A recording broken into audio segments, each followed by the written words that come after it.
हाँ जाओ मेरी बच्ची, आराम कर लो। आसिया उसे प्यार करती किचन में जाती है और सोहा अपना बैग उठाकर अपने कमरे में आती है। कमरे में आकर वो सबसे पहले अपना बैग और चादर टांगती है, फिर आईने के सामने खड़ी होकर बालों का जूड़ा बनाकर वॉशरूम जाती है और फ्रेश होकर जब आती है तो उसके मोबाइल पर एक नोटिफिकेशन आती है, तो वो अपना मुंह तौलिए से साफ करके बेड पर आकर अपना मोबाइल उठाती है। जब मोबाइल देखती है तो दुकान के मैसेज आए होते हैं। वो व्हाट्सएप ओपन करती है तो घर पहुंच गई बेगम साहिबा। सोहा मैसेज पढ़ के अजीब सा मुंह बनाती है। पहले मैनेजर साहिबा और अब बेगम साहिबा, पता नहीं मेरा नाम लेने में कौन सा इसे डंडे पड़ जाएंगे। सोहा मुंह ही मुंह में बड़बड़ाती है। अब लिख तो सकती नहीं थी, इसलिए खुद से ही कह देती है, जी पहुंच गई हूँ। वो मैसेज टाइप करके मोबाइल डाटा ऑफ करती आराम से लेट जाती है। वो इतना थक चुकी थी कि नींद उस पर जल्द ही मेहरबान हो गई थी।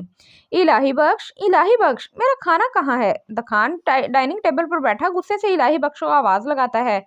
साहब जी आपके सामने है। इलाही बख्श फौरन से आता उसके सामने इशारा करता है जहाँ पालक की डिश रखी होती है। मुझे ये नहीं खाना, कुछ और लेकर आओ फौरन। वो बेजार सा मुंह बनाकर कहता है, साहब जी आप मुझे बता दें, मैं ले आता हूँ। मुझे खाना ही नहीं है। मैंने कितनी बार कहा है कि मुझसे पूछ कर बनाया करो, जो बनाना हो। फिर आज क्यों नहीं पूछा? वो गुस्से से खड़े होकर सामने रखा पानी का जग उठाकर जमीन पर मारता है, जिसे इलाही बख्श के साथ सब मुलाजिम काम जाते हैं। माफी साहब जी, आइंदा ध्यान रखूंगा। वो उसके सामने सर नीचे किया कहता है, तुम दखान ने उसे अभी कुछ और अ, दखान ने उसे अभी और कुछ भी बोलना था कि उसके मोबाइल पर कॉल आ जाती है, जिसे देखकर वो इलाही बख्श को भेजकर मोबाइल कान से लगाता है। जी बाबा। वो दोबारा कुर्सी पर बैठकर दो उंगलियों से सर दबाते हुए बोलता है, कॉल क्यों नहीं उठा रहे थे? मैं बिजी था, आपको कोई काम था? बेपरवाह सा कहता है, ये तुम्हें हो क्या गया है? तुम क्यों पहले की तरह होते जा रहे हो? उनकी आवाज एकदम ही तेज हो जाती है। आप काम बताएं। द खान को उनके गुस्से की कोई परवाह नहीं थी। हवेली कब आओगे? उन्हें पता था अब उसने कोई सीधा जवाब नहीं देना, तभी अगला सवाल पूछते हैं, राबिया की बरसी पर। राबिया की 1 हफ्ते बाद बरसी थी, तभी उसने ऐसा कहा था। वो नहीं होगी, वैसे कब आओगे? वो भी गुस्से से कहते हैं, कभी नहीं। वो कहते के साथ ही कॉल काट देता है और गुस्से से मोबाइल उठाता घर से बाहर जाता है।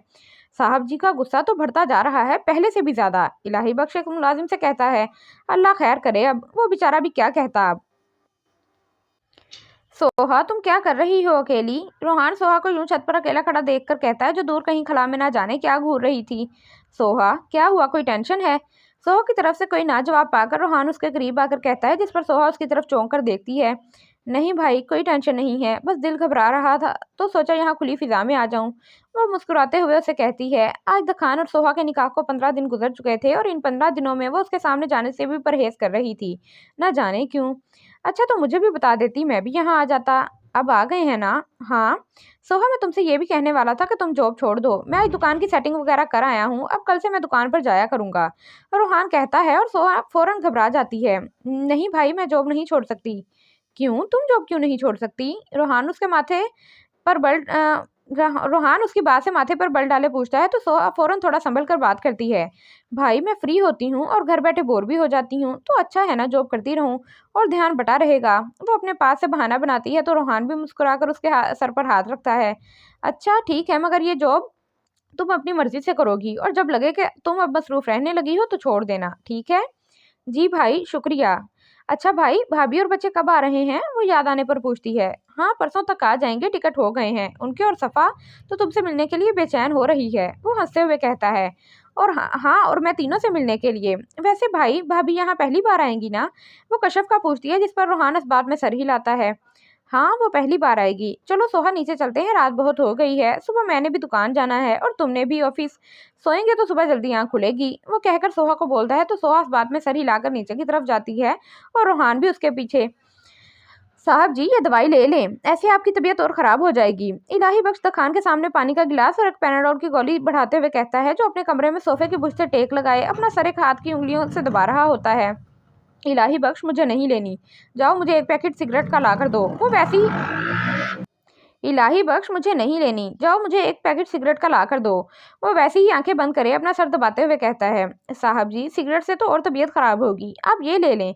किसने कहा कि सिगरेट से तबीयत खराब होती है? वो उसकी बात पर सीधा होकर बैठता है। सभी कहते हैं। वो नीचे नजरें करे कहता है, मुझे दवाइयों से नहीं सिगरेट से सुकून मिलता है, और ये वो वाही चीज़ है जो खुद जलकर मुझे सुकून देती है, तो भला मैं ऐसी वफा करने वाली चीज़ को छोड़ सकता हूँ? वो एक साइड की स्माइल देता है, एक सिगरेट उठाकर होठों से लगाता है। तुम्हें पता है इलाही बख्श, 4 साल पहले जब मैं अमेरिका में था तब मुझे इसकी लत फैज ने लगाई थी, और देखो अभी तक साथ है। वो सिगरेट को जलाकर होठों से जुदा करता है। साहब जी, इससे आप बीमार भी हो सकते हैं, ये जानलेवा होती है। मेरे लिए सिगरेट जानलेवा नहीं हो सकती, क्योंकि मुझे इससे मोहब्बत है। मुझे इसके धुएं से, इसकी खुशबू से और इसके शोले से मोहब्बत है। वो सिगरेट का कश लगाकर ऐसे कहता है जैसे सिगरेट ना हो गई कोई दोशीज़ा हो गई। जो आपको सही लगे साहब जी, और मैं क्या बोल सकता हूँ। साहब जी, मैं जा रहा हूँ, कोई काम हो तो बुला लीजिएगा। जाओ, वो दोबारा सोफे के पीछे टेक लगाकर कहता है। तो इलाही बख्श भी इजाजत मिलते ही बाहर की तरफ कदम बढ़ाता है। द खान के दिमाग में न जाने कहाँ से सोहा का रोता हुआ मिन्नत करता चेहरा सामने आता है, तो उसका हाथ सिगरेट पीते हुए रुक जाता है। अभी तो सोहा, तुमने बहुत कुछ सहना है, अभी से तुम्हारी आंखें लाल हो गई थीं। अब बहुत वक्त हो गया, अब अपना अगला खेल शुरू करना होगा। वो कहते ही सामने टेबल से मोबाइल उठाकर कॉल मिलाकर कान से लगाता है। हेलो। हाँ, सो रहे थे क्या? द खान फैज की नींद में आवाज़ सुनकर बोलता है। नहीं, भंगड़े डाल रहा था। वो उसके सवाल पर चिढ़कर बोलता है। इस वक्त रात के 12 बज रहे हैं। भाभी ने क्या सर पर डंडा मार दिया था जो ऐसी हरकत कर रहे हो? द खान घड़ी की तरफ देखकर बोलता है। जब पता है रात के 12 बज रहे हैं तो बंदा सो ही रहा होगा ना। अच्छा, मैं समझा तुम किसी क्लब वगैरह में होगे तभी पूछ लिया। अबे आहिस्ता बोल, साथ में सो रही है एला। फैज उसकी बात सुनकर अपनी भी आवाज़ धीमी रखकर बोलता है। अच्छा, तो क्या तुम अब क्लब नहीं जाते? द खान उसकी बात सुनकर और जोर से बोलता है। ओए, फैज किससे बात कर रहे हो? फैज बोलने ही लगता है कि उसे एला की आवाज़ आती है। द खान से बात कर रहा हूँ, तुम सो जाओ, उसने कोई ज़रूरी बात करनी है, मैं सुनकर आता हूँ। फैज उसे कहता उठकर कमरे से बाहर जाता है और द खान अपनी हंसी रोकने की नाकाम कोशिश करता है। क्या है, अब बोल, क्यों फ़ोन किया था मुझे? फैज लॉन में आकर उसे गुस्से से कहता है, जिस पर द खान हंस देता है। हंस क्यों रहा है? तेरे सामने क्या बंदर नाच रहे हैं? नहीं, बंदर से तो मैं बात कर रहा हूँ। क्या काम था जो मुझे कॉल की इस वक्त? फैज इससे और बेइज्जत होता देख बात बदलता है। हाँ, अच्छा याद दिलाया, वो तुम कल अपने घर पार्टी रख लो। वो अपनी हंसी को कंट्रोल करके कहता है। किस खुशी में?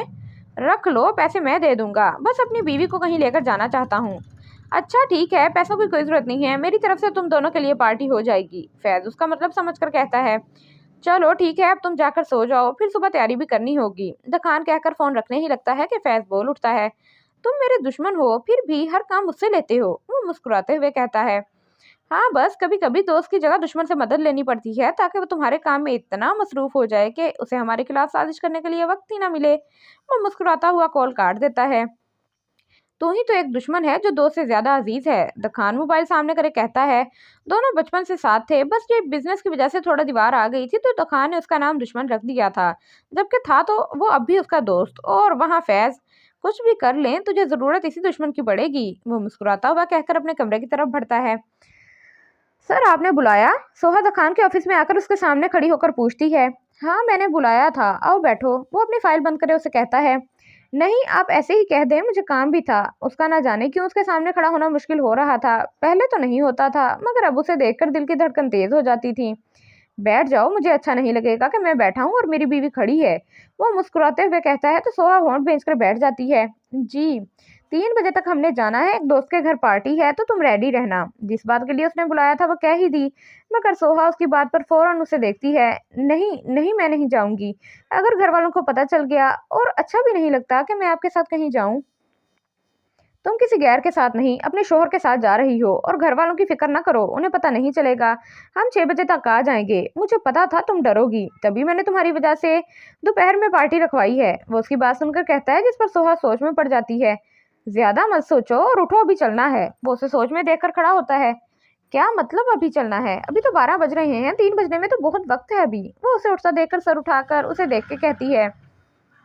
हाँ मालूम है, मगर तुम क्या इस हवेली में, इस हुलिये में जाओगी? वो उसके लिबास पर तंज करता, जो सादा सी सूट पर वही हमेशा वाली काली चादर पहने होती है। मतलब कैसा हुलिया? वो दुकान के कहने पर अपने कपड़ों पर देखती है, जिस पर दुकान मुस्कुराकर उसके पास आता है। मतलब ये मेरी प्यारी बेगम कि हम वहाँ पार्टी में जा रहे हैं, किसी की मैयत में नहीं, जो तुम इतने सादा से सूट में जाओगी मेरे साथ। वो पैंट की जेबों में हाथ डाले उसके सामने थोड़ा झुककर कहता है, जिस पर सोहा कुर्सी पर थोड़ा सही होकर बैठती है। बैठी तो वो सही थी, मगर दुकान के यूं झुकने पर सही हो जाती है। मैं समझी नहीं आपकी बात। वो नजरें नीचे करे कहती है, तो दुकान को उसकी ये अदा बहुत पसंद आती है। वो सीधा होकर उसे कहता है। मैं पहले तुम्हें शॉपिंग पर लेकर जाऊंगा, वहां से तुम अपने लिए कोई अच्छा सा सूट ले लेना। फिर हम पार्लर जाएंगे जहां मैंने तुम्हारे लिए पहले ही बात कर ली थी, और अब कोई सवाल नहीं, चलो जल्दी। वो सारा उसे बताकर उसे बोलने से पहले ही कह देता है, जिस पर सोहा कुछ कर भी नहीं सकती थी। मरती क्या ना करती, मजबूरन जाना पड़ा उसके साथ। सोहा, ये देखो, ये वाला ज्यादा अच्छा लग रहा है। सोहा और दखान मॉल में एक शॉप में शॉपिंग कर रहे होते हैं, तभी दखान एक लेडीज फ्रॉक लाकर उसे दिखाता है, जो बस ऊपर ऊपर से कपड़े देख रही होती है। हाँ, ये तो बहुत प्यारी है, मगर ये महंगी होगी बहुत। सोहा को वो फ्रॉक बहुत पसंद आती है, जो पूरी रेड कलर की होती है, बस गले में एक हार की तरह छोटे छोटे नगों से काम हुआ होता है। मगर इतनी खूबसूरत थी तो महंगी भी तो बहुत होगी। तुम ये बताओ, पसंद आई ये, या दूसरी देखें? वो दूसरी फ्रॉक देखते हुए कहता है, नहीं नहीं, ये बहुत अच्छी है, यही पैक करवा लें। वो अपने हाथ में फ्रॉक को देखकर कहती है, अच्छा आ जाओ, बिल पे करवाते हैं। लखान कहकर काउंटर की तरफ जाता है, और वहां से बिल बनवाने के बाद उनकी अगली शॉप शूज की होती है। देखो कौन से तुम्हें पसंद आ रहे हैं। दखान सब सैंडल की तरफ देखकर वहीं बैठ जाता है। भाई ये वाली दिखाना। सोहा सब सैंडल की तरफ नजर घुमाकर देखती है कि एक ब्लैक सैंडल की तरफ इशारा करके एक लड़के को कहती है, ओके मैम, आप बैठे, मैं लाता हूँ। वो लड़का कहकर अंदर की तरफ जाता है, और सोहा दुकान के कुछ फासले पर बैठ जाती है। मुझे वो वाली भी अच्छी लग रही है, देखो। दुकान सामने शीशे के फ्रेम में रखी एक सिल्वर सैंडल की तरफ इशारा कर कहता है, और खड़ा होकर उसके पास जाता है। वो ब्राइडल है। सोहा अपनी हंसी दबाकर कहती है, अच्छा चलो, अपनी बेबी को यही दिलाऊंगा। वो सैंडल को देखकर कहता है, और सोहा की मुस्कुराहट एकदम ही फीकी पड़ जाती है। ना जाने क्यों उसे ये सुनकर बुरा लगा था। मैम लाए, मैं पहना कर चेक करवाता हूँ। वही लड़का एक बॉक्स लेकर सोहा के सामने बैठकर कहता है, और सोहा अपना पैर आगे करने ही लगती है कि दखान उस लड़के के हाथ से सैंडल ले लेता है। तुम रहने दो, मैं चेक करता हूँ। वो लड़के को हटाकर खुद सोहा के सामने घुटनों के बल बैठता है, और सोहा फौरन अपना पैर पीछे कर लेती है। सर आप रहने दे, मैं। वो लड़का दखान को मुस्कुराकर कहता ही है कि दखान उसे सख्त लहजे में चुप करवा देता है। मुझे नहीं पसंद कि कोई गैर मर्द मेरी बीवी के पाँव को हाथ लगाए। दखान कहकर सोहा का एक पैर पकड़ के उसमें सैंडल पहनाता है। देखो मुझे तो अच्छी लग रही है, तुम बताओ। दखान सैंडल पहनाकर उसे कहता है, जो अब भी हैरान सी उसे ही देख रही होती है। सोहा, मुझे बाद में आराम से देख लेना, पहले ये देखो। वो संजीदगी से कहता है, जिस पर पीछे खड़ा लड़का उसकी बात सुनकर अपनी हंसी रोकता है, और सोहा शर्मिंदा सी हो जाती है। जी अच्छी है, ठीक है, आप ये पैक करवा दें। दखान सोहा के पैर से सैंडल उतारकर लड़के को देता खड़ा होता है। सोहा ने दखान का ये रूप पहली बार देखा था, और ना जाने क्यों दखान को इस रूप में देखकर उसके चेहरे पर मुस्कुराहट आ जाती है। लो जी, आपका पार्लर भी आ गया, अब थोड़ा जल्दी आना, मैं इधर ही तुम्हारा वेट कर रहा हूँ। दखान एक बड़े से पार्लर के सामने गाड़ी रोककर कहता है, मिसिस दखान, आप अपना बैग भूल रही हैं। सोहा को खाली हाथ उतरते देख दखान पीछे सीट की तरफ इशारा करता है। ओह सॉरी, भूल गई थी मैं। वो कहकर पीछे से बैग उठाती पार्लर की तरफ जाती है। सोहा पार्लर में आती है तो उसे बहुत अजीब लगता है। एक तो वो अकेली थी, दूसरा घर वालों की भी फिक्र थी। जी मैम, मैं आपकी क्या मदद कर सकती हूँ? एक लड़की सोहा के पास आकर मुस्कुराते हुए पूछती है। जी मैं सोहा गफार हूँ, मेरी यहाँ बुकिंग हुई है पार्टी मेकअप की। ओके मैम, आप आए मेरे साथ। वो लड़की सोहा को अपने साथ लेकर जाती है। सॉरी मैम, यहाँ सोहा गफार नाम की किसी लड़की की बुकिंग नहीं हुई, बल्कि यहाँ सोहा दुखान है जिनकी है बुकिंग। सोहा को उसकी बात सुनकर अपनी कमकली पर बहुत गुस्सा आता है कि अब वो अपने बाप के नाम से थोड़ी ना अपने शोहर के नाम से पहचानी जाएगी। जी मैं सोहा दखान हूँ, गफार मेरे अब्बू हैं, उनका नाम हमेशा से लग रहा है ना, तो बस इसीलिए आदत हो गई है। ओह अच्छा, चलें कोई बात नहीं, आप बाहर जाकर कपड़े चेंज कर लें, फिर मैं आपका मेकअप करती हूँ।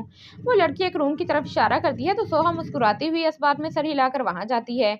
मैम आपका मेकअप हो गया है, आप देख लें। वो लड़की सोहा को आखिरी टच देने के बाद उससे पूछती है, और सोहा जैसे ही आंखें खोलती है तो खुद को सामने शीशे में देखकर हैरान रह जाती है।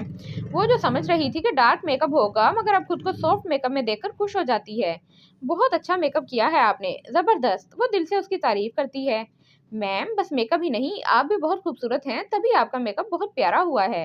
वो लड़की मुस्कुराते हुए कहती है, तो सोहा शुक्रिया अदा करके बाहर की तरफ कदम बढ़ाती है। यार क्या मुसीबत है, अभी तक आई क्यों नहीं? मैं पागल हूँ जो कब से इंतजार कर रहा हूँ।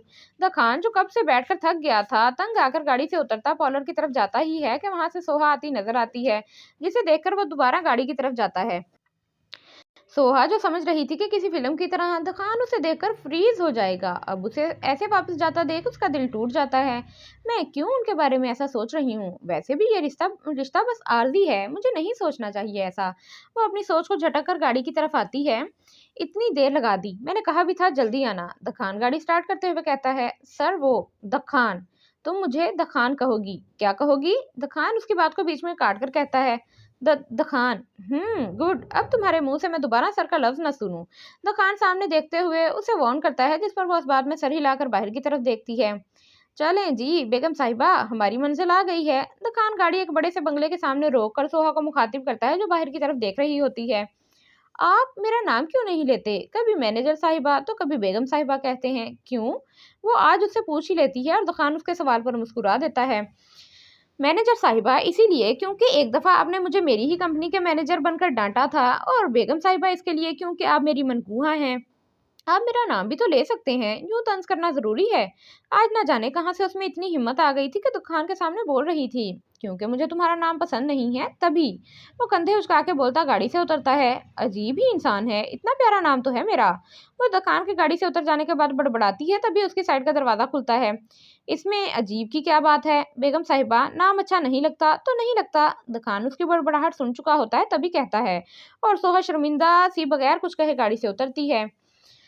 वो दोनों साथ ही फैज के बंगले में दाखिल होते हैं कि सोहा की नज़र लॉन में जाती है। यकीनन पार्टी का इंतजाम लॉन में ही किया होता है, जहां बहुत से लड़के लड़कियां खुशखबरियों में मसरूफ थे। Welcome mister and Mrs the Khan. Faiz जो कुछ लड़कों के साथ खड़ा बातें कर रहा होता है, द खान और सोहा को आते देख मुस्कुराता उनके पास आता है।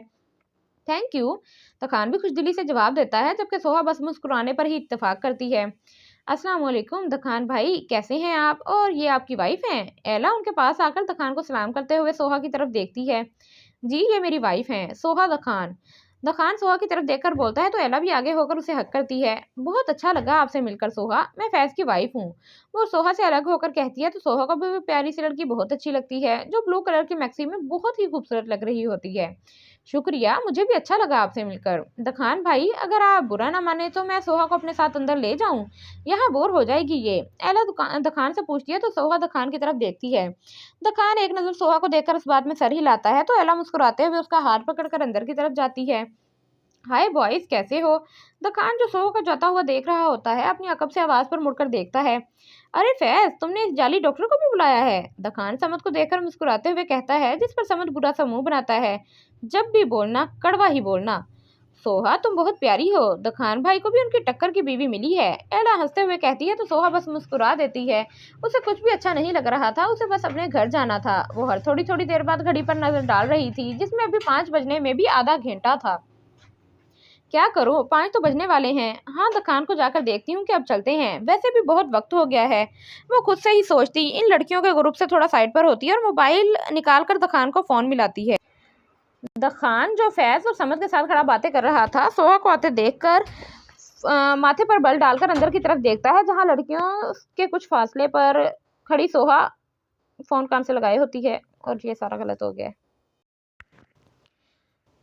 द खान जो फैज और समद के साथ खड़ा बातें कर रहा था, सोहा का फोन आते देख माथे पर बल डालकर अंदर की तरफ देखता है, जहां लड़कियों के कुछ फासले पर सोहा खड़ी फोन कान से लगाए होती है।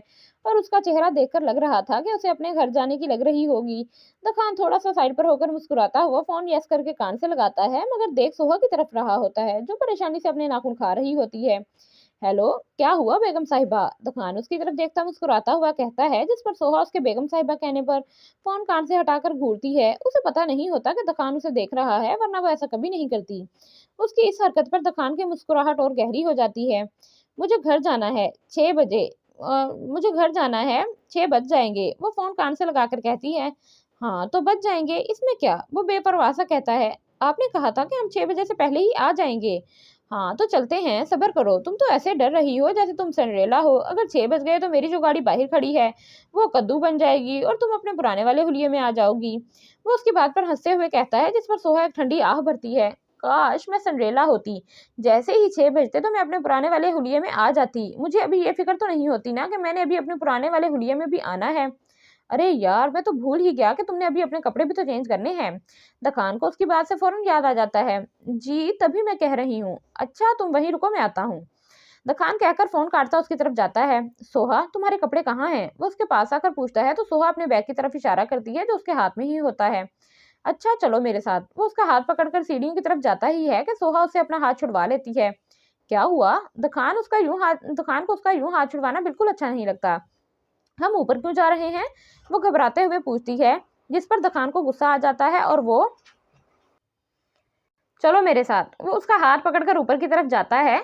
ये आप मुझे रूम में क्यों लाए हैं? दखान उसे एक रूम में लाया होता है जिसे देखकर वो खौफजदा सी हो जाती है। लो भला अब ये भी बताऊं कि रूम में क्यों लाया हूँ? वो पैंट की पॉकेट में हाथ डाले उसकी तरफ बढ़ता हुआ कहता है, जिस पर सोहा अपने कदम पीछे की तरफ कर लेती है। देखें, आपने कहा था कि ये निकाह कागजी होगा और आप वादा खिलाफी नहीं कर सकते। वो थूक निकलकर मुश्किल से उंगली दिखाते हुए कहती है, अच्छा मैंने ऐसा कहा था, मगर मुझे नहीं याद पड़ता। वो कंधे उचकाता उसकी तरफ आहिस्ता आहिस्ता बढ़ता है। आप वादा खिलाफी नहीं कर सकते, अल्लाह आपको कभी माफ नहीं करेगा। मैं सही सोचती थी आपके बारे में। आप एक हवस परस्त इंसान है जो अपनी बकवास बंद करो। तुम्हारी हिम्मत कैसे हुई है मेरे बारे में इतनी घटिया सोच रखने की? तुम खुद को समझती क्या हो? बस तुम ही दुनिया में हसीन लड़की बनी हो जिसका मैं तलबगार होऊंगा। अरे तुम जैसी लाख लड़कियां मेरे आगे पीछे घूमती हैं। अभी एक नोट की गड्डी फेंकूं ना, न जाने कितनी लड़कियां मेरे कदमों में गिर जाएंगी। वो शदीद गुस्से में उसका मुंह दबोचकर धारता है, जिसे सोहा पीछे दीवार से जा लगती है। छोड़े मुझे। वो बहुत मुश्किल से बस इतना ही बोल पाती है कि सुहा को लगता है कि अगर अभी उसका हाथ उसके जबड़े से नहीं हटा तो उसका जबड़ा ही टूटकर बाहर आ जाएगा।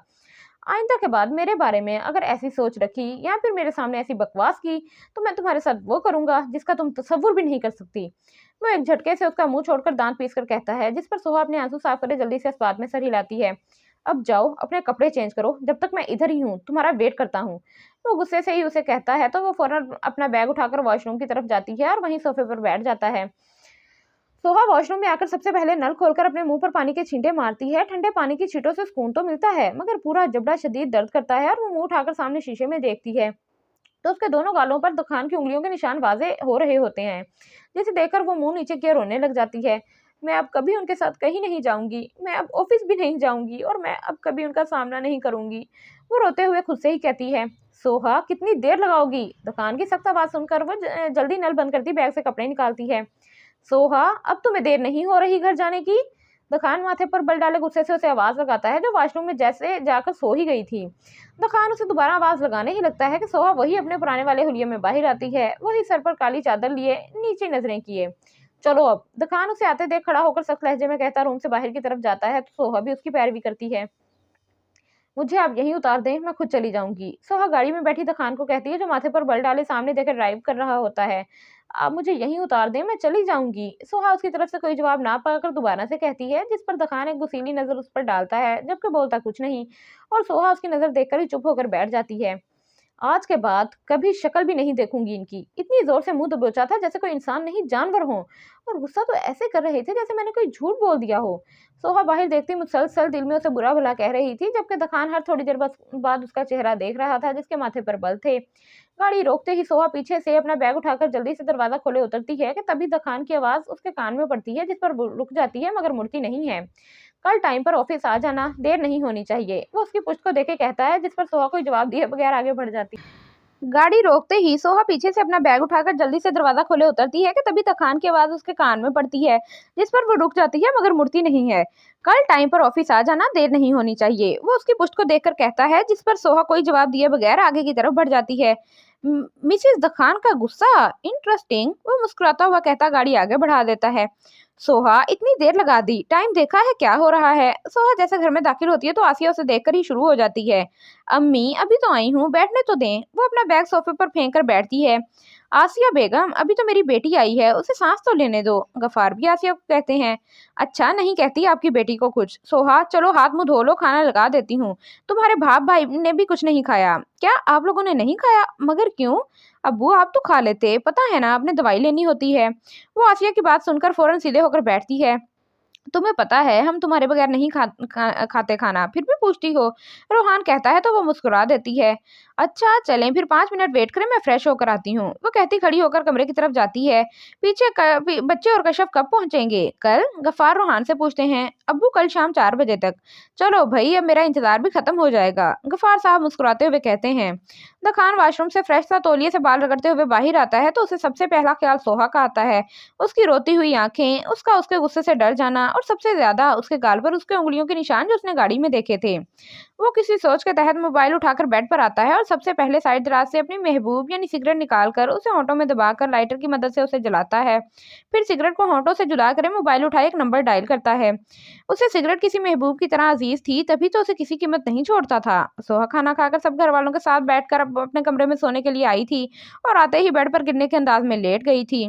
उफ, कितना दर्द कर रहा है मेरा मुंह। उसे अब अपना दर्द याद आता आया था तो वो शुक्र था कि निशान अब मध्यम हो गया था, वरना अगर घर वाले पूछ लेते तो बेचारी क्या जवाब देती।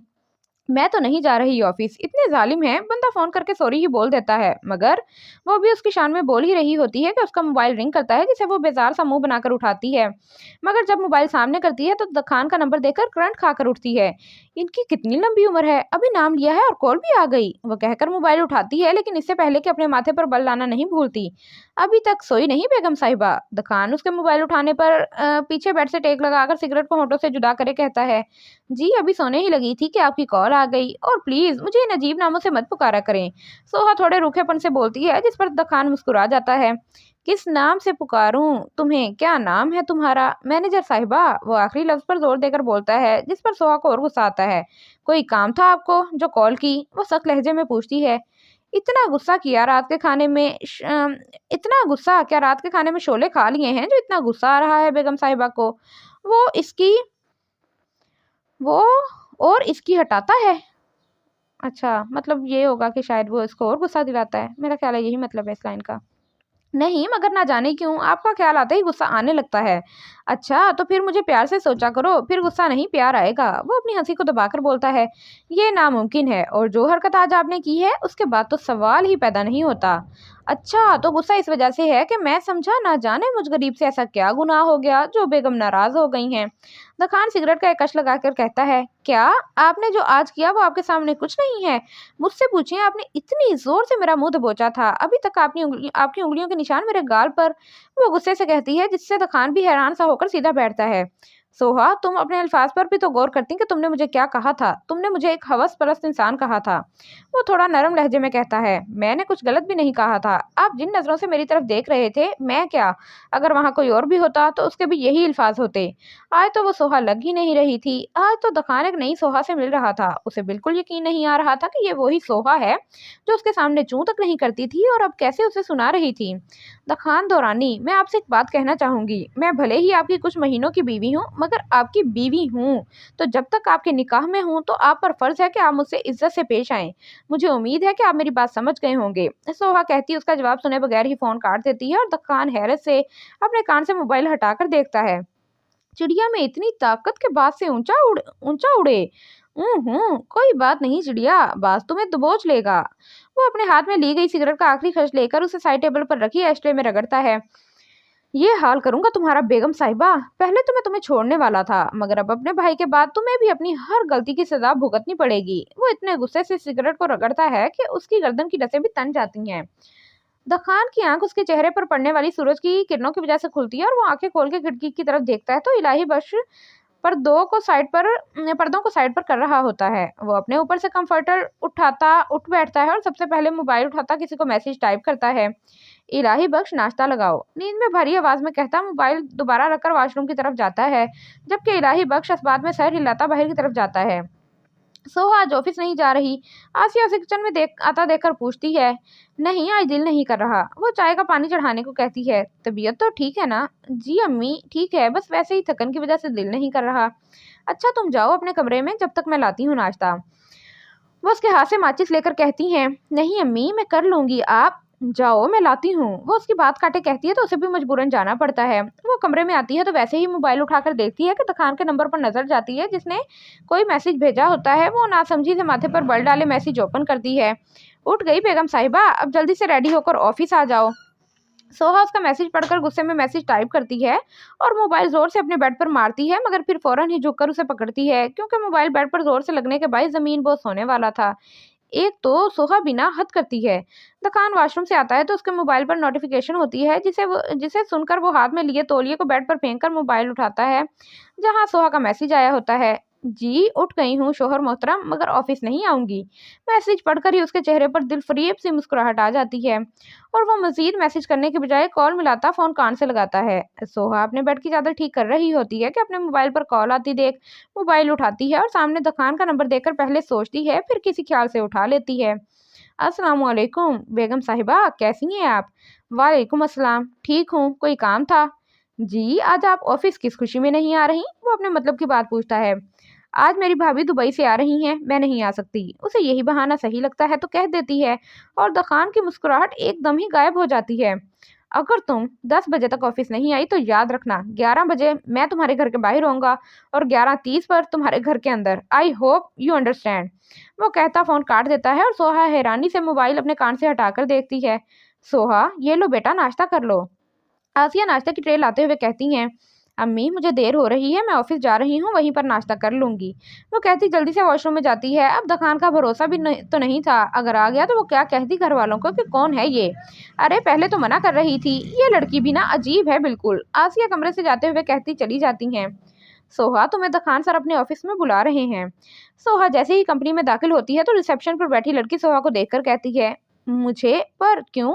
वो अपनी तरफ उंगली करे पूछती है। पता नहीं, बस ये कहा था कि मिस सोहा आए तो उन्हें मेरे ऑफिस में भेज देना। वो लड़की कंधे उचका के बोलती है, अपने काम में लग जाती है और सोहा धड़कते दिल के साथ दुकान के ऑफिस का रुख करती है। सर मैं सोहा जब ऑफिस के अंदर झांककर इजाजत मांग रही होती है तो देखती है कि ऑफिस खाली होता है। वो एक नजर पीछे देखकर ऑफिस में दाखिल हो जाती है। ये कहाँ चले गए? शायद मीटिंग में गए होंगे।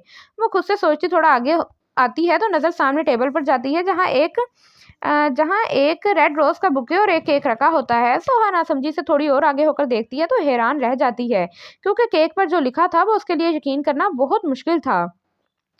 सॉरी सोहा बेगम। वो जेर लब केक पर लिखे अल्फाज दोहराती है, ये मेरे लिए? मगर वो कह ही रही होती है कि दरवाजा खुल जाता है। ओह बेगम साहिबा आ गई हैं, चलें अच्छी बात है, शोहर का हुक्म मानना चाहिए। दुकान दरवाजा बंद करता मुस्कुराता हुआ अंदर आता है। ये केक मेरे लिए है? सोहा अभी भी हैरानी से अपनी तरफ इशारा करे कहती है, जिस पर दुकान थोड़ा सा आगे आकर केक को देखता है। मेरे ख्याल से सोहा आप ही का नाम है और मेरी बीवी भी आप हैं, तो जाहिर सी बात है आपके लिए ही होगा ना? वो मुस्कुराता हुआ कहता कुर्सी पर बैठता है। मगर ये सोहा बैठो, तुम्हें आज अपने दिल की सारी बात बताना चाहता हूँ, प्लीज पूरी सुन लेना, बीच में मत बोलना। दखान नजरें नीचे करे कहता है तो सोहा नासमझी से बैठ जाती है।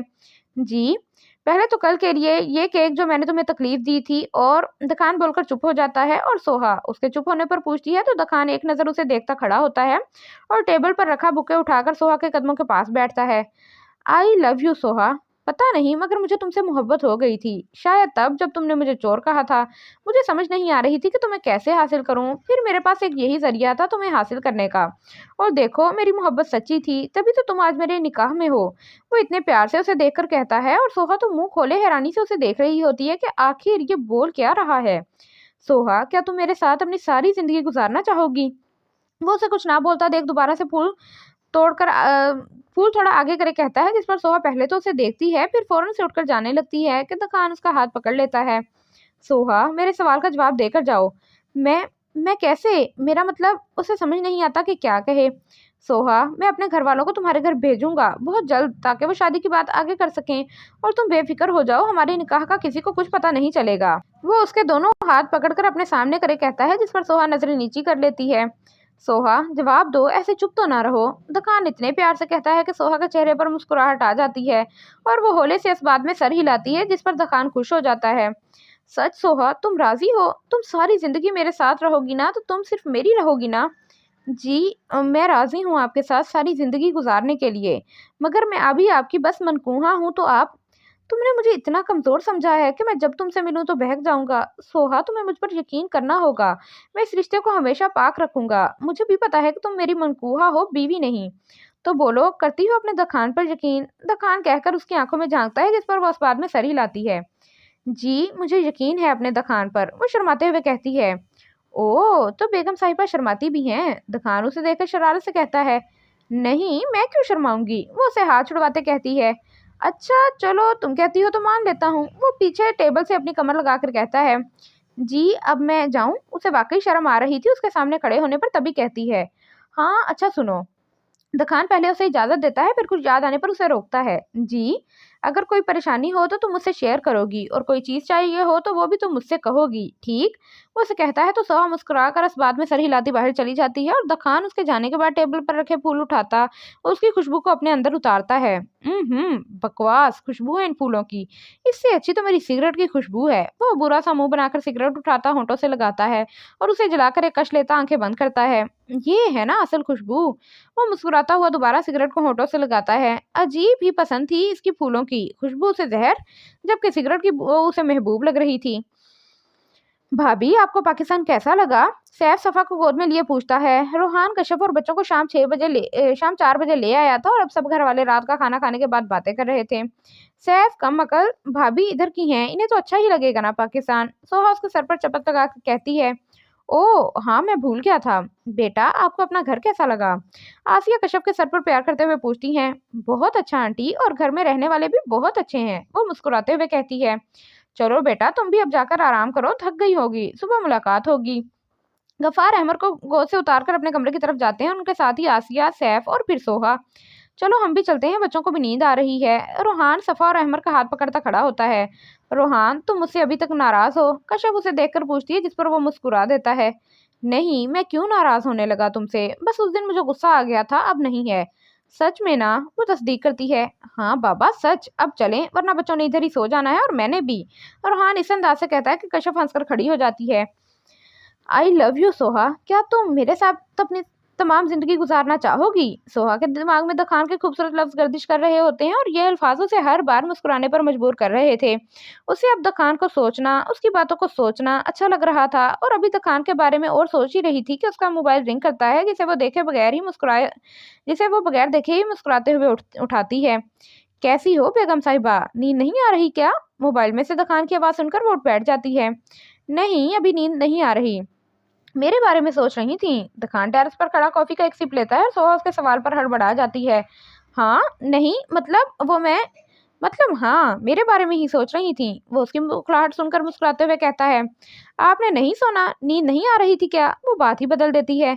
नहीं, तुम्हारे बारे में सोच रहा था। अच्छा, क्या सोच रहे थे मेरे बारे में? वो अपनी एक लट को उंगलियों में लपेटते हुए कहती है। यही कि वो दिन कब आएगा जब तुम यहाँ मेरे पास होगी। टेरेस पर खड़े होने के बायस उसके माथे पर बार बार बाल आ रहे थे, जिसे वो हटाने की जहमत भी नहीं कर रहा था। वो दिन जब आएगा जब आपके घर वाले मेरे घर आएंगे। अच्छा, मैं फोन रखती हूँ, शायद अम्मी उठी हैं तो वो मेरे कमरे में भी आएंगी। सोहा जल्दी से कहती है। अच्छा रुको, बस एक बार शोहर मोहतरम कह दो अपनी खूबसूरत आवाज से। दकान की भी अपनी ही ख्वाहिश थी। अल्लाह हाफिज शोहर मोहतरम। अल्लाह हाफिज बेगम साहिबा। दकान उसकी आवाज़ सुनकर कहता है तो सोहा मुस्कुराकर फ़ोन बंद करती सोने के लिए लेट जाती है और ना जाने कब तक दखान के ही ख्यालों में रहते ही उसे नींद अपनी आगोश में ले लेती है। और वहाँ दखान मोबाइल ऑफ करता मुस्कुराता हुआ कमरे का रुख करता है। अब ना जाने ये दखान की कोई चाल थी या वाकई उसे सोहा से मोहब्बत हो गई थी। ये तो अब आने वाला कल ही बता सकता था कि सोहा को दुकान की मोहब्बत मिलेगी या नफरत।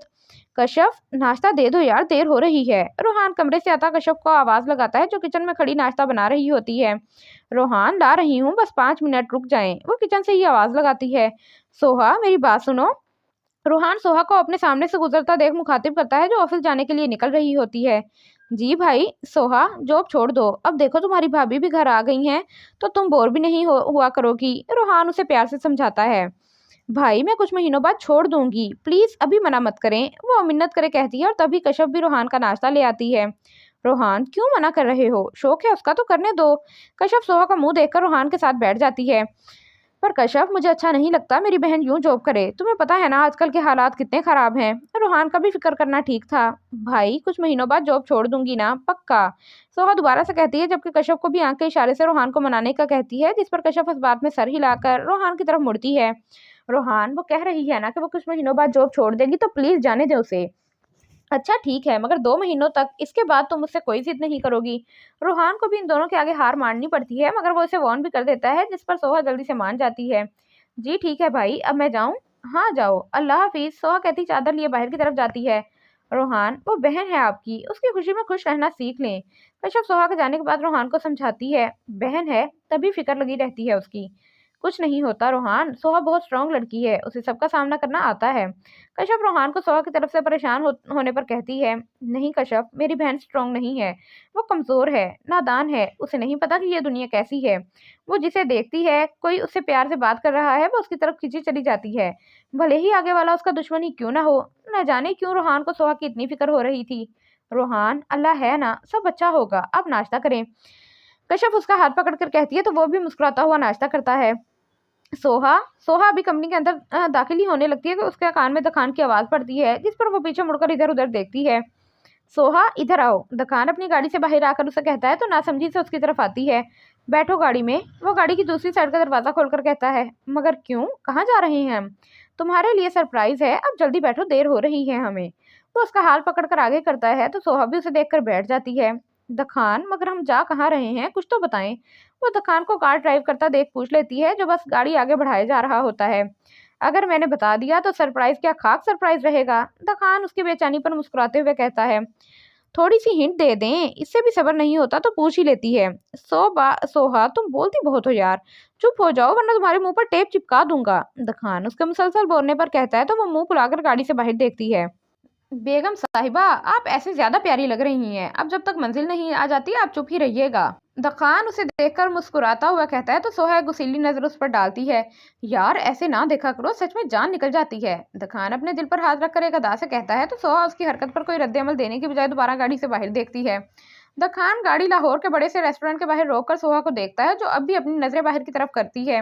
बेगम साहिबा चलें, आपका सरप्राइज खराब हो जाएगा, आप खुद ही चले जाएं। वो हाथ के इशारे से उसे कहती है, जिस पर दखान हंस देता है।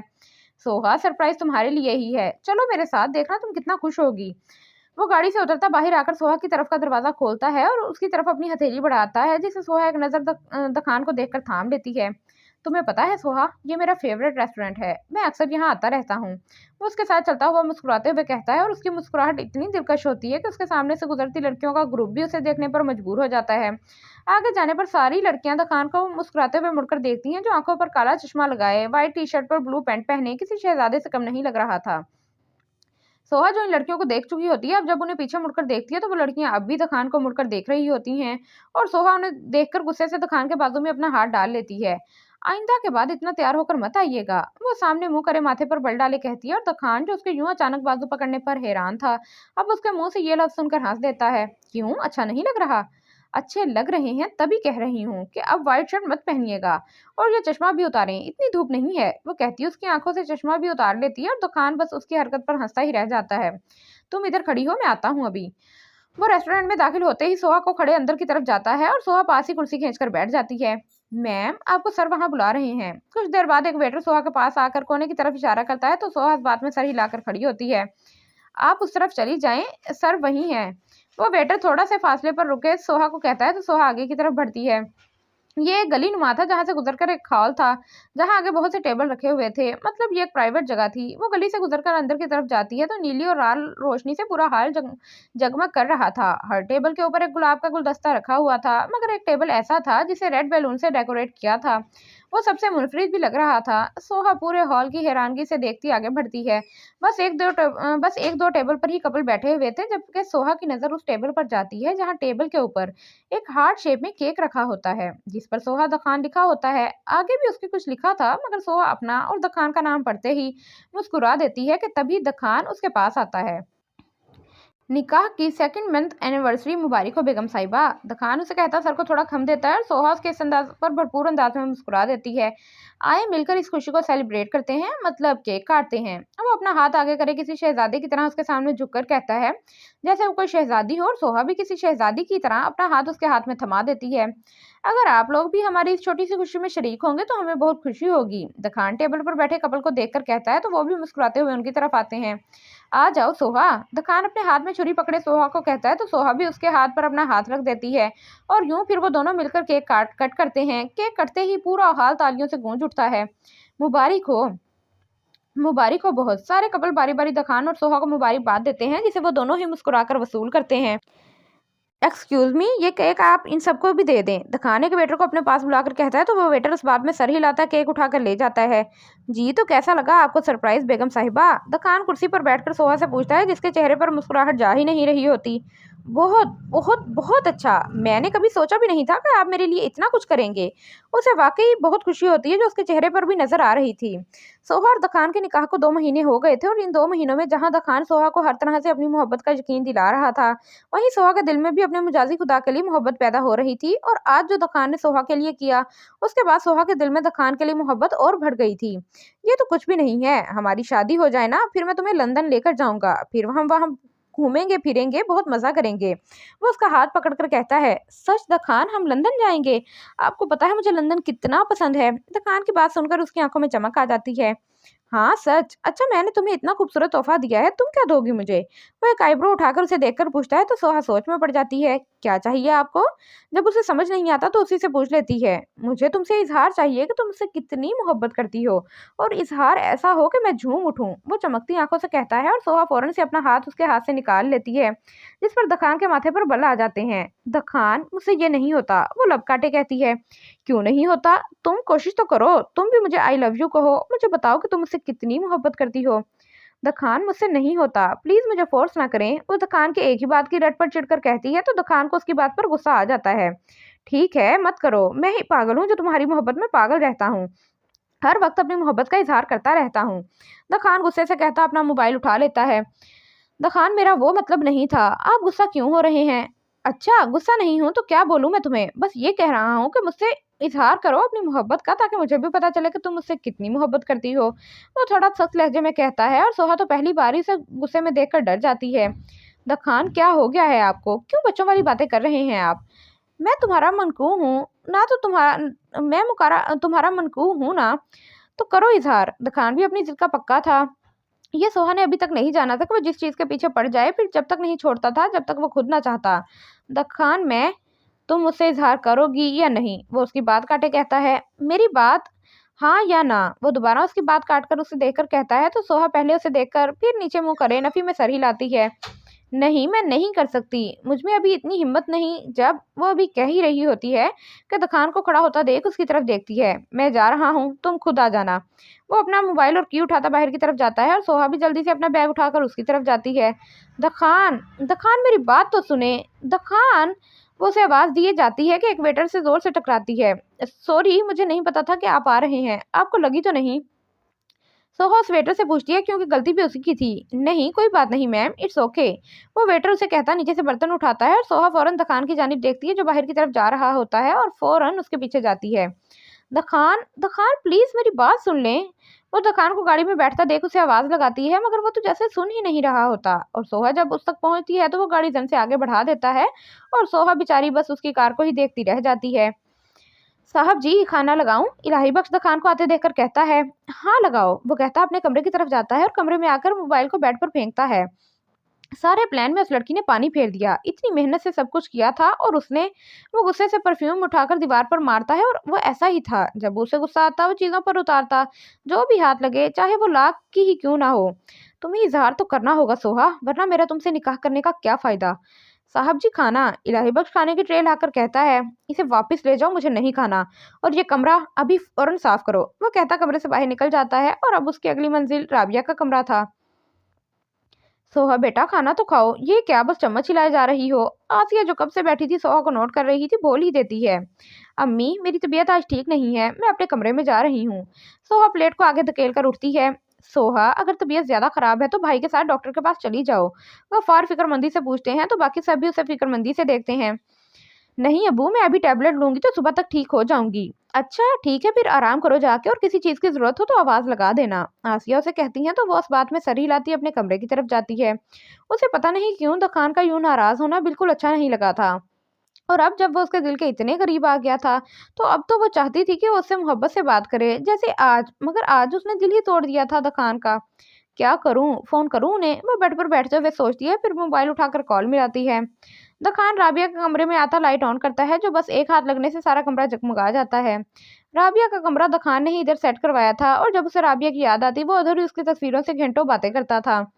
वो अब भी बेड के साइड से राबिया की तस्वीर उठाकर वहीं बेड पर बैठ जाता है। राबिया, मैंने सोहा से निकाह कर लिया है। जैसे रोहान ने तुम्हें तकलीफ दी थी, मैं भी उसकी बहन को ऐसी ही तकलीफ दूंगा। तुम तो मर गई थी, मगर मैं उसे मरने नहीं दूंगा। तुम्हें पता है मैं उसके साथ क्या करूंगा? वो ऐसे बोल रहा था जैसे राबिया उसके सामने हो। मैं ऐसे खुद से मोहब्बत करने पर मजबूर करूंगा, और जब उसे मुझसे मोहब्बत हो जाएगी तो मैं रोहान की तरह उसे छोड़ दूंगा। वो शैतानी मुस्कुराहट के साथ कहता है। ये तो हुआ रोहान उसके घर वालों का बदला, लेकिन सोहा का बदला अभी बाकी है। जिसने मुझे थप्पड़ मारा था, जिसने मुझे हवस परस्त और न जाने क्या क्या कहा था, इस सब का बदला लूंगा मैं उससे। वो इतने गुस्से से कहता है कि उसके हाथ में पकड़ा फ्रेम भी चटक जाता है और राबिया की तस्वीर पर दरार सी आ जाती है। लेकिन मैं तुम्हें ये नहीं बताऊंगा कि मैं उसके साथ क्या करूंगा। लेकिन हाँ, मैं ये बता सकता हूँ कि उसके साथ वो करूंगा जो आज तक कभी किसी ने किसी के साथ नहीं किया होगा। साहब जी, आपका मोबाइल बज रहा है कब से? इलाही बख्श कमरे से बाहर खड़ा ही कहता है तो दखान राबिया की तस्वीर को दराज में रखकर बाहर की तरफ जाता है। किसकी कॉल थी? दखान उसके हाथ से मोबाइल लेकर अपने कमरे की तरफ बढ़ता हुआ पूछता है। साहब जी, किसी मैनेजर साहिबा का फोन था, इलाही बख्श कहता है और दखान के मोबाइल पर दोबारा कॉल आने लगती है। दखान की मैनेजर साहिबा की, जिसे वो मुस्कुराते हुए उठाता है। हेलो दखान, आप कहाँ थे, कब से कॉल कर रही हूँ? सोहा दखान के फोन उठाने पर फौरन कहती है। क्यों कॉल कर रही थी? दखान आगे से सख्त लहजे में पूछता है। दखान अभी भी नाराज हैं? वो नरम लहजे में पूछती है। हाँ। वो सोफे पर बैठकर जवाब देता है। कैसे राजी होंगे आप फिर? इजहार मोहब्बत करो मुझसे। वही जवाब। दखान, मुझसे नहीं होगा, सोहा लब काटते हुए कहती है। तो फिर भाड़ में जाओ, वो गुस्से में कहता है। ठीक है, फिर आप भी मेरे साथ चलें, आप खुद तो कहते थे जहाँ जाना हो मेरे साथ जाना। सोहा भी फौरन कहती है। हर जगह मेरा जाना जरूरी नहीं है, वैसे भी तुम जैसे ही जाते हैं तो खुद अकेली जाओ। वो सिगरेट को होंठों से लगाए कहता है। दखान, आप भी चले ना, अच्छा होगा, कोई अलग बंदा वहां जाएगा तो शायद वहां के लोग आपकी इज्जत करें। सोहा कुछ सोचकर कहती है। सोहा? दखान गुस्से से उसका नाम पुकारता है। दखान प्लीज राजी हो जाए ना, वो मिन्नत करती है। ठीक है, इजहार मोहब्बत करो, मैं राजी हूँ। उसकी भी अपनी जिद थी, अब कुछ भी हो जाए उसे सोहा के मुंह से इजहार सुनना था। दखान, मैं ये नहीं कह सकती, मुझसे नहीं कहा जाएगा। वो बेचारी क्या करती, ये तो जालिम शर्म आगे आ रही थी। तो फिर जहां मैंने कहा है वहां चली जाना, बाय। दखान कहता फौरन फोन काट देता है, जिस पर सोहा उसे मैसेज टाइप करती है। दखान अभी खड़ा ही हो रहा होता है कि मोबाइल की रिंग पर मोबाइल उठाकर देखता है तो उसके चेहरे पर मुस्कुराहट आ जाती है। भाड़ में जाने का रास्ता मैसेज कर दें, अक्लमंद हो खुद ढूंढ लो। दुकान मैसेज सेंड करके मोबाइल ऑफ कर देता है। तो सोहा को जब दुकान का मैसेज मिलता है तो वो मुस्कुराते हुए मोबाइल साइड टेबल पर रखकर सोने के लिए लेट जाती है। मैं आपको मना लूंगी दुकान, और मुझे यकीन है आप मान भी जाएंगे। वो यही सोचते सोचते आंखें बंद कर लेती है और कुछ ही देर में नींद उस पर मेहरबान हो जाती है। इलाही बख्श, इलाही बख्श, दुकान कमरे से बाहर आकर इलाही बख्श को आवाज लगाता है। जी साहब जी, जो मैंने मंगवाया था लाए हो? जी साहब लाया हूँ, ये ले। इलाही बख्श उसके कहने पर अपनी जेब से एक छोटा सा बॉक्स निकालकर उसे देता है। काम करेगा ना ये? एंड टाइम पर धोखा ना दे। वो बॉक्स को उसके हाथ से लेकर उलट पुलट कर देखता है। साहब जी, पूरे 5,000 का है, काम नहीं करेगा तो दुकानदार 50,000 ऊपर देगा। इलाही बख्श दुकानदार की बात दोहराता है तो दुकान भी बॉक्स को देखकर इस बात में सर हिलाता अपने कमरे की तरफ जाता है। दुकान कमरे में आकर बॉक्स को टेबल पर रखता अलमारी की तरफ जाता है और वहां पर अलमारी खोलकर थोड़ी पर हाथ रखे अलमारी के अंदर का जायजा लेता है। फिर जब अपने मतलब के कपड़े नजर आते हैं तो उन्हें लेकर वॉशरूम में जाता है और ठीक 5 मिनट बाद जब वो बाहर आता है तो उसने ब्लैक टी शर्ट पर ब्लैक ही पैंट पहनी होती है। वो आता सोफे पर बैठकर अपने लॉन्ग ब्लैक शूज पहनता खड़ा होता, शीशे के सामने जाकर अपने बालों में ब्रश करता है और फिर दराज खोलकर उसमें से एक ब्लैक कलर का रुमाल निकालकर उसे अपने मुंह पर नकाब की सूरत में बांधकर आईने में अपना जायजा लेता है। परफेक्ट। वो आईने में देखता है, एक आंख विंक करता अपना मोबाइल उठाकर बाहर की तरफ जाता है। अब ना जाने वो क्या करने वाला था और उस बॉक्स में ऐसा क्या था जिसे वो इतना जांच रहा था। रोहान, एक बात पूछूं आपसे, अगर आप गुस्सा ना करें तो? कशिफ अहमद को सुलाते हुए रोहान से पूछती है, जो अपने मोबाइल में कुछ देख रहा होता है। हाँ पूछो, क्या पूछना है? वो बगैर मोबाइल से नजर हटाकर कहता है तो कशिफ भी सीधी होकर बैठती है और बोलने के लिए अल्फाज तरतीब देती है। बोलो, क्या बात है? रोहान उसे खामोश देकर मोबाइल से नजर हटाता उसे देखकर कहता है।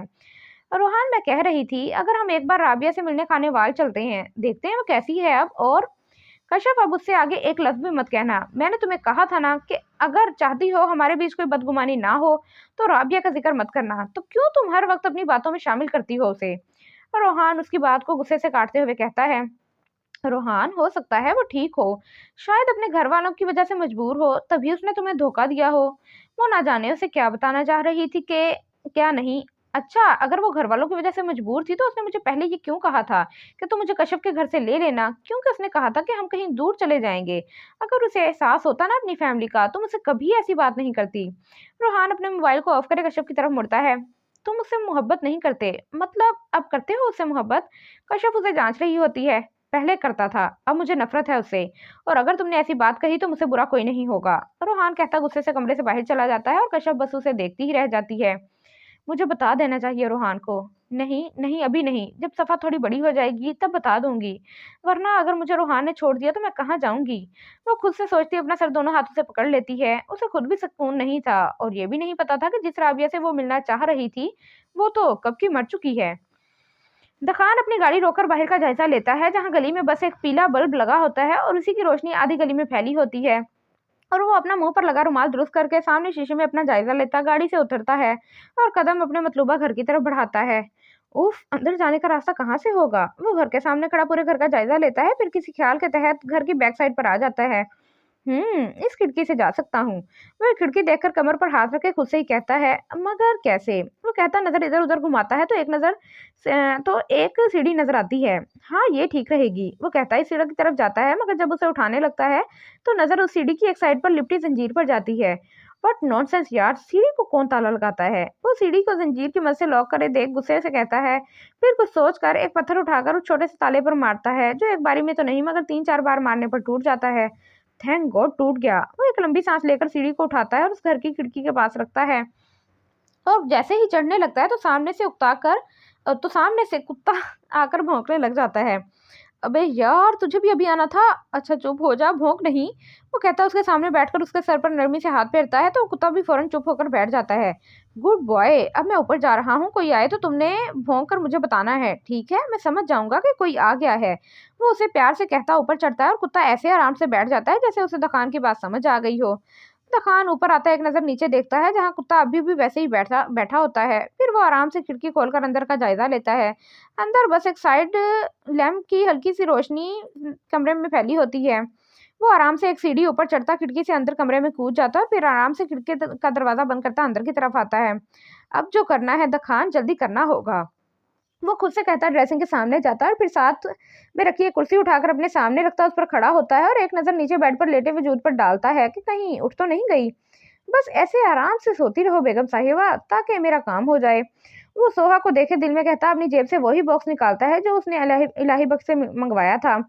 वो इस बॉक्स को खोलता है तो उसमें से 3 छोटे-छोटे खुफिया कैमरे निकलते हैं, जिनमें से एक तो वो कुर्सी पर खड़ा होकर दीवार की ऊंची साइड पर लगाता है, जबकि दूसरा ड्रेसिंग टेबल के ऊपर और तीसरा कुर्सी से उतरकर बेड के बिल्कुल सामने लगाता है। हाँ, हो गया काम, जल्दी से निकलना होगा। वो अभी खुद से कहता खिड़की की तरफ बढ़ ही रहा होता है कि सोहा को कुर्सी खींचने की आवाज आती है, जिस पर वो अपनी आंखें खोलती है तो कोई ब्लैक लिबास में बिल्कुल उसके सामने खड़ा होता है और उसे देखकर सोहा की तो सीटी ही गुम हो जाती है। भूत, भूत, अम्मी भाई। सोहा अभी और भी लोगों के नाम पुकारती है कि तखान फौरन से आगे बढ़कर उसके मुंह पर हाथ रखता है। पागल हो क्या? मैं तुम्हें भूत लगता हूँ? वो उसके मुंह पर हाथ रखे गुस्से से कहता है तो जो सोहा अपने मुंह से उसका हाथ हटा रही होती है उसकी आवाज सुनकर एकदम सुन हो जाती है और गौर से उसे देखती है, जिसकी बस आंखें ही नजर आ रही होती हैं। दखान उसे नॉर्मल देखकर उसके मुंह से नरमी से हाथ हटाता पीछे होता है, जबकि सोहा अभी भी उसे ऊपर से नीचे तक हैरानी से देख रही होती है। दखान, वो डरते डरते पूछती है तो दखान अपने मुंह से रुमाल हटाता है। हाँ, दखान हूँ। तो तुम मुझे भूत बना रही थी पागल लड़की? दखान कहता उसके कुछ फासले पर बेड पर बैठ जाता है। आप यहाँ क्या कर रहे हैं? वो भी इस वक्त वो अपनी हैरानी को साइड पर करके खड़े होकर कहती है, मैं देखने आया था कि मेरी नाराजगी के बाद मेरी बीवी को कैसे नींद आती है, मगर यहाँ आकर तो पता चला कि मेरी बीवी तो गधे घोड़े बेचकर यहाँ सो रही है। वो सामने से तकिया उठाकर उसे अपने बाजू के नीचे रखे लेटने के अंदाज में बैठता है। दुकान प्लीज चले जाएं, अगर कोई आ गया तो बहुत बड़ा मसला हो जाएगा। वो परेशानी से डरते डरते कहती है, क्योंकि सामने वाले का तो पता नहीं मगर अपनी इज्जत बहुत अजीज थी। अरे कोई नहीं आता, तुम बैठो इधर। वो उसका हाथ पकड़कर अपने सामने बिठाता है। दखान देखें, अगर तुमने एक लफ्ज और कहा तो मैं यहीं सो जाऊंगा। वो उसकी बात काट कर कहता है। दखान क्या? ओके, तुम्हारी मर्जी। वो कहता बैठ कर दूसरी साइड पर लेट जाता है और सोहा मुंह खोले उसकी जरूरत को देखती है। यार गर्मी बहुत है, एसी नहीं है क्या? वो थोड़ी देर लेटने के बाद अपने माथे पर से पसीना साफ करे कहता है। नहीं, अम्मी अब्बू के कमरे में लगा है, वो भी खराब हो गया है। तुम्हें गर्मी नहीं लगती? नहीं, अब आप जाएं प्लीज दखान। वो उसके आगे हाथ जोड़कर कहती है तो दखान भी एक लंबी सांस लेकर खड़ा होता है। इंतहाई डरपोक और बदतमीज लड़की हो, अपने शोहर को सोने भी नहीं देती। वो अपने मुंह पर रुमाल बांधते हुए कहता है तो सोहा बस चुप सी रहती है और उसके लिए यही बहुत था कि दखान जा तो रहा था। अच्छा तुमने मुझसे इजहार नहीं किया। वो जाता हुआ कुछ याद आने पर मुड़कर कहता है, दखान मैं नहीं कर सकती, मुझे अच्छा नहीं लगता। वो नजरें नीचे करे कहती है, जबकि एक नजर दखान को भी देखती है जो माथे पर बल डाले उसे देख रहा होता है। तुम ये कहो कि तुम खुश नहीं हो मेरे साथ, तुम्हें मैं पसंद ही नहीं हूँ। नहीं दखान, ऐसा अगर ऐसा ही है तो मैं दे दूंगा तुम्हें तलाक। 3 महीने रहते हैं ना हमारे एग्रीमेंट में, तो जैसे पूरा होगा मैं तुम्हें छोड़ दूंगा। वो गुस्से से कहता खिड़की की तरफ जाता है, मगर फिर सोहा की आवाज सुनकर उसके पाँव रुक जाते हैं। हमने बारहा उनको बताना चाहा, अपना हाली दिल सुनाना चाहा। दखान उसकी आवाज पर बगैर पीछे मुँह करे मुस्कुराता है, पर लब ही कहाँ खुलते थे हम जब भी उनसे मिलते थे। जब जान लबों तक आ पहुंची तो आज ये नौबत आ पहुंची। सोहा कहकर थोड़ी देर सांस लेती है, फिर नजरें नीचे किए गजल मुकम्मल करती है। हम एतराफ़े उल्फत करते हैं। हाँ, वो कहती फिर रुकती है। हाँ तुमसे मोहब्बत करते हैं। हाँ तुमसे मोहब्बत करते हैं।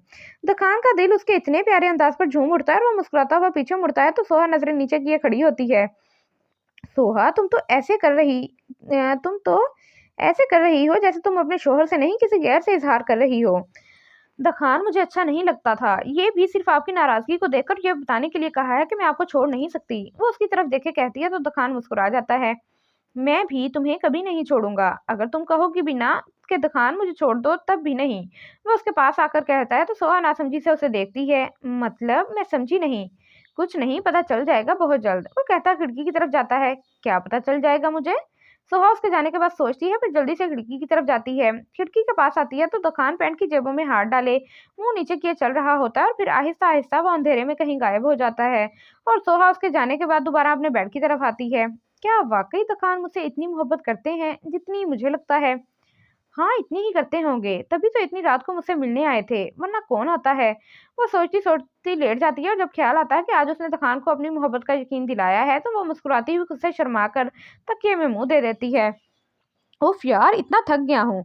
दुकान आते ही बेड पर धमसा लेटता है, फिर कुछ याद आने पर उठकर अपना लैपटॉप उठाता है। उसकी उंगलियां लैपटॉप पर चलती हैं, फिर जब उसे अपने मतलब की चीज नजर आती है तो उसकी आंखों में चमक, जबकि होठों पर शैतानी मुस्कुराहट आ जाती है। परफेक्ट दुकान तो रानी, अब तुम अपनी मंजिल के बहुत करीब हो। सोहा बस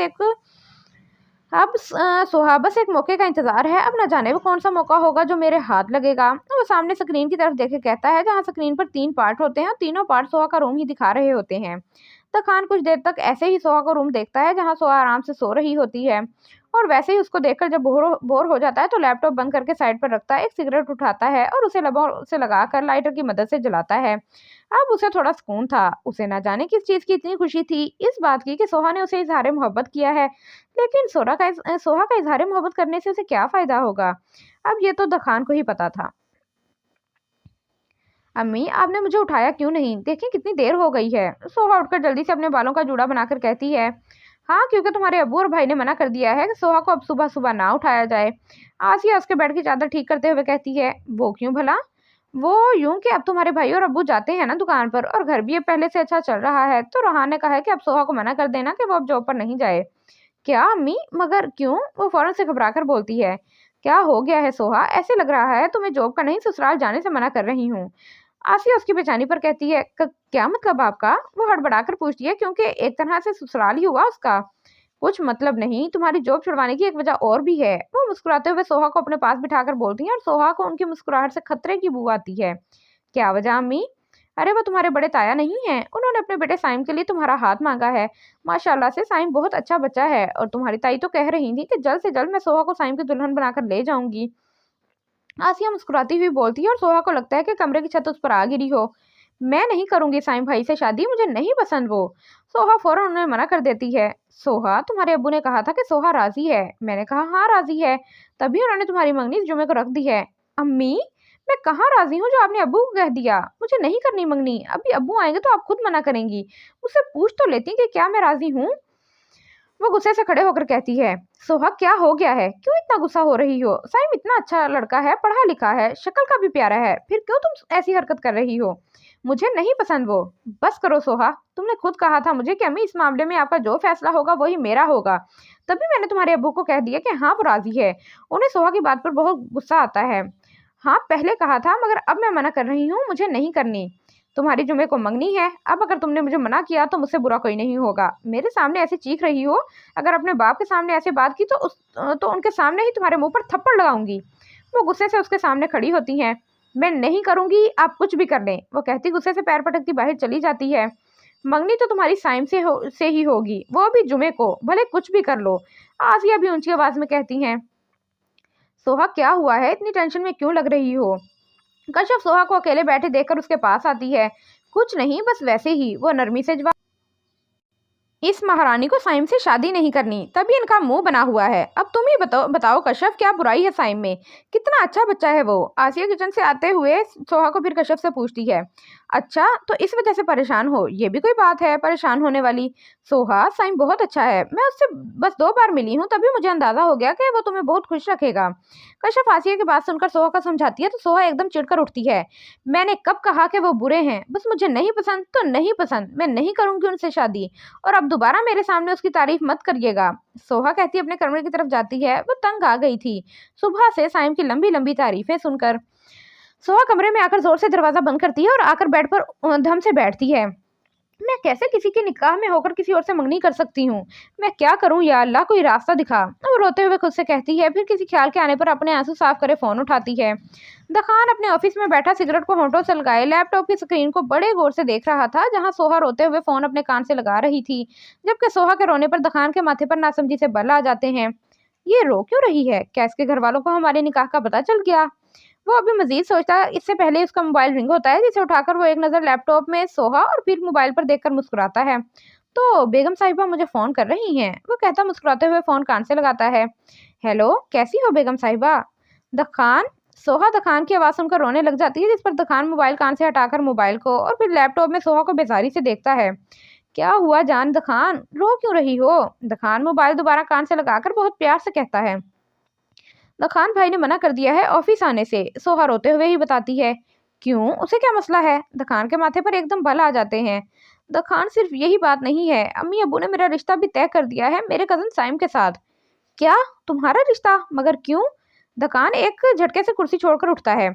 पता नहीं, और इस जुमे को यानी परसों मेरी मंगनी भी रख दी है। मैंने अम्मी को मना तो कर दिया है, मगर वो मान रही नहीं रही। कहती हैं शादी तो तुम्हारी साइम से ही होगी। प्लीज दखान कुछ करें। मैं कैसे कर सकती हूँ, मैं तो। सोहा, तुम मंगनी कर लो। दखान उसकी बात काटे कहता है और सोहा अपना रोना छोड़कर हैरान सी हो जाती है। दखान, ये आप क्या कह रहे हैं? मैं आपके निकाह में हूँ, वो खड़ी होकर हैरानी से कहती है। मैं ठीक कह रहा हूँ, तुम मंगनी कर लो। देखो, वो निकाह का तो नहीं कह रहे ना, मंगनी से कुछ नहीं होता, तुम कर लो। वो सिगरेट को होठों से जुदा करे कहता है। दखान, मैं आपकी बीवी हूँ। उसे समझ नहीं आ रहा था कि दखान क्या कह रहा है। मुझे पता है सोहा, कौन सा तुम्हें उससे निकाह करने का कह रहा हूँ। तुम मंगनी कर लो, ये फिर अपने घर वालों की, या फिर अपने घर वालों को हमारे निकाह का बता दो। दखान, मैं नहीं बता सकती अपने घर वालों को, भेज देना, वो बात कर लेंगे। सोहा, मैं भेज देता, मगर मेरे घर वाले किसी की शादी में दुबई गए हुए हैं। या तुम ऐसा करो कि तुम मंगनी कर लो, मैं अपने घर वालों को हफ्ते वाले दिन तुम्हारे घर ले आऊंगा, ठीक है? दखान कहता है। सोहा सोच में पड़ जाती है। दखान, मेरा दिल नहीं मान रहा, ये सही नहीं है। सोहा किसी डर की वजह से कहती है। सोहा, कुछ गलत नहीं है, तुम कर लो मंगनी और तुम बेफिक्र हो जाओ। बीवी तुम हमेशा मेरी ही रहोगी, ये मेरा वादा है कि मैं तुम्हें किसी का नहीं होने दूंगा। दखान एक साइड की स्माइल देता कहता है। दखान, सोहा, कुछ नहीं होगा, रिलैक्स हो जाओ और अपने दुकान पर यकीन करो। मैं ये मंगनी ज्यादा दिल नहीं चलने दूंगा। दखान उसकी बात काट कर कहता है तो सोहा लब काटने लगती है। बोलो सोहा, करोगी ना मंगनी? दखान उसे चुप देखकर पूछता है तो सोहा इस बात में सर हिलाती है। हाँ, मैं करूंगी मंगनी, मगर आप वादा करें कि आप हफ्ते को आएंगे। हाँ, मैं आऊंगा, तुम बेफिक्र हो जाओ और तैयारी करो मंगनी की। मुझे एक मीटिंग में जाना और बाद में बात करते हैं। दखान कहता फोन काट देता है। तुमसे मुलाकात करने का वक्त आ गया है मेरे प्यारे दुश्मन। वो शैतानी मुस्कुराहट के साथ कुर्सी पर बैठकर आंखें बंद करे अपना प्लान तरतीब देता है कि उसे अब आगे क्या करना है। माशाल्लाह, कितनी प्यारी है मेरी गुड़िया, रोहान सोहा के कमरे में आकर कहता है, जो ड्रेसिंग टेबल के सामने तैयार सी बैठी बेदिली से अपने हाथ में चूड़ियां चढ़ा रही होती है। शुक्रिया भाई। वो नजर उठाकर जबरदस्ती की मुस्कुराहट लाकर कहती है। सोहा, तुम खुश तो हो ना? रोहान साइड से एक कुर्सी उठाकर उसके सामने रख के बैठता है। जी भाई, मुख्तसर सा जवाब।